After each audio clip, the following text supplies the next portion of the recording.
Ishte bërë I padurueshëm, planin e realizova me motrën, donte ta fejonte pa dëshirë. Zbardhe dëshmia djalit që ekzekutoi tati në Durrës.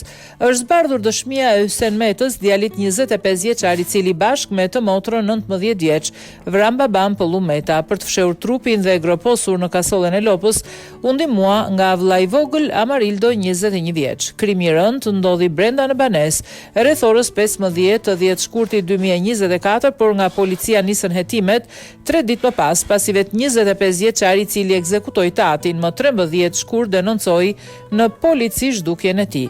Planin për vrasjen e babait e bëm së bashku me motrën, sepse ai ishte bërë I padurueshëm në familje.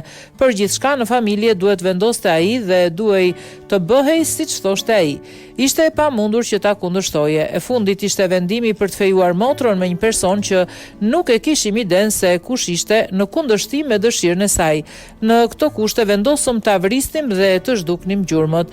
Vendosëm ta vrisnim me pistoletën e tij, kështu që në mëngjes bëm planin për ta vrarë. Pasdite baba ishte shtrirë në divan dhe po pushonte. Në dhomë me mua ishte edhe motra. I thash babait çou.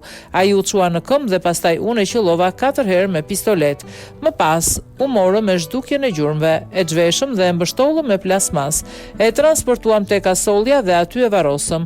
Më vonë larguam edhe makinën, shkuam me 2 makina në sektorin Rinia, unë me makinën e babait, kurse vllai me një makinë tjetër që ja morëm një shoku ton, të cilit I tham se na duhej për një orë makina e tij.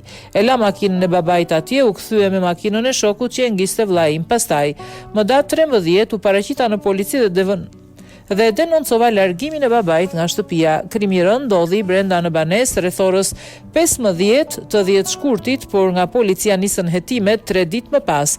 Pasi vet 25 vjeçari I cili ekzekutoi tatin në 13 shkurt denoncoi në polici zhdukjen e tij.